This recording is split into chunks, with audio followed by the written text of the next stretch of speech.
So ఇప్పుడు మనం ఎక్కడికెళ్తున్నామంటే ఊటీ. ఊటీ అని చెప్పి చాలామంది అంటుంటారు. అక్కడ ఏముందో ఒకసారి ఎళ్లి చూద్దామని చెప్పి మైసూర్ నుండి మసినగూడి బందీపూర్ ఫారెస్ట్ దారిలోంచి నేను వెళ్తున్నా. బందీపూర్‌లోకి వెళ్ళిన తర్వాత నాకు ఒక ఎలిఫెంట్ కనిపించింది. అది న్యాచురల్‌గా అడవిలో అని చెప్పి ఆలోచిస్తే అక్కడే ఎలిఫెంట్ క్యాంప్ ఉందని తెలిసింది. అంటే క్యాంపులోంచి తీసుకొచ్చి దాన్ని అక్కడ వదిలేశారు. అది వాళ్ళ కంట్రోల్‌లోనే ఉంటుంది. అది కాదు. సో ఈ జింకలు మాత్రం అక్కడక్కడ మందలు కనిపిస్తున్నాయి. వాటికి ఈ దారిలో ఎప్పుడు వెళ్ళినా జింకలు మాత్రం 100% కనిపిస్తాయి. ఇదే వీడియోస్ చాలామంది పెడతా ఉంటారు. ఇవి మాత్రం న్యాచురల్‌గా అడవిలోంచి వచ్చిన జింకలే. సో మసినగూడి దారిలో మనం వెళ్తుంటే ఊటీకి సంబంధించిన కొండలు ఇక్కడ దూరం నుంచే కనిపిస్తుంటాయి. ఈ దారిలోనే ఎలిఫెంట్స్ అనేది వచ్చి న్యాచురల్‌గా అడవిలోంచి కూడా ఎలిఫెంట్స్ వచ్చి మన కార్లకి అడ్డంగా నిలబడతా ఉంటాయి ఈ రూట్‌లో. సో నాకేం అడ్డం రాలేదు. ఇక్కడ ఏంటంటే మసినగూడి నుంచి వెళ్ళేటప్పుడు ఊటీకి వెళ్ళాలంటే ఈ ఘాట్ రోడ్ ఎక్కాల్సి ఉంటుంది. సడన్గా పైకి ఎక్కాలి. సో ఊటీ ఎంటర్ అయ్యేటప్పుడు ఇక్కడ లేక్ దగ్గర ఇట్లా పైన్ ట్రీస్ ఉంటాయి. చాలామంది ఇక్కడ ఫొటోస్ దిగుతుంటారు. ఊటీలో అత్యంత చలి ప్రదేశం కూడా ఇదే. సో ఊటీకి వెళ్ళిన తర్వాత సిటీ బస్ స్టాండ్కి వెనకాల వైపు ఇక్కడ ఒకటి పాండ్ ఉంటుంది. చిన్న చెరువు. అందులో ఈ బోటింగ్ అనేది జరుగుతుంది. చాలా కాస్ట్లీ. ఇంకా ఊటీ చుట్టుపక్కల ఇలా గార్డెన్స్ ఇలా ఉంటాయి.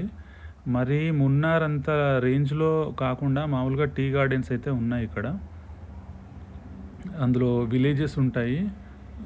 రియల్ విలేజెస్ ఇవైతే, ఓన్లీ లేబర్ కోసం అని కాకుండా ఆ ఊర్లో అక్కడ కొండపైన అక్కడక్కడ ఉంటాయి వాళ్ళు.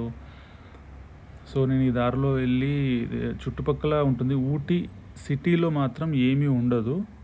సిటీలో జస్ట్ హోటల్స్, రెస్టారెంట్స్, ఈ ట్రాన్స్పోర్ట్ సంబంధించినదే ఉంటుంది తప్ప ఇంకా ఏముండదు. ఇలా ఊటీ నుంచి బయటికి వెళ్ళేటప్పుడు ఇవైతే ఇలాంటి సీన్ కనిపిస్తుంది. మనం ఎప్పుడైనా సరే ఈ నీలగిరీస్ అంటారు వీటిని. ఊటీకి వెళ్ళాలంటే ఆన్లైన్లో మనం సింపుల్గా ఫ్రీగా డబ్బులు ఖర్చు కాకుండా రిజిస్ట్రేషన్ చేసుకోవాల్సి ఉంటుంది. ఫోన్ నెంబర్తోని ఓటీపీ వస్తుంది. మనం ఎంతమంది, ఏ వెహికల్, ఎక్కడ హోటల్లో స్టే చేస్తున్నారు, ఇలాంటి క్వశ్చన్స్ అడుగుతూ ఉంటుంది. హోటల్ స్టే లేకపోతే జస్ట్ ఫ్రెండ్స్ అండ్ తెలిసిన వాళ్ళ ఇంటి దగ్గర ఉంటాను కూడా ఆప్షన్ కూడా ఉంటుంది అందులో.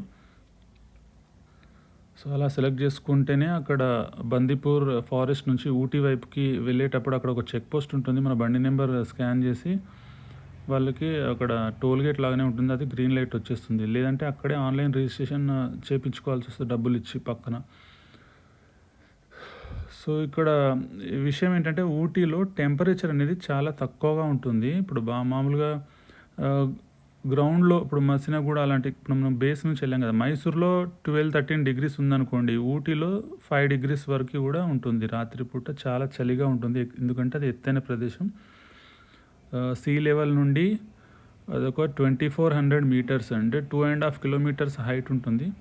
సో నేను ఇప్పటిదాకా అది దొడ్డబెట్ట అనేది హైయెస్ట్ పీక్ అనమాట ఊటీలో. ఇదే ప్లేస్. ఆ టవర్ ఎక్కేసి అక్కడ నుంచి వీడియో తీస్తే ఇలా కొండలన్నీ కూడా కనిపిస్తున్నాయి. ఊటీ కనిపిస్తుంది, సిటీ చూడండి.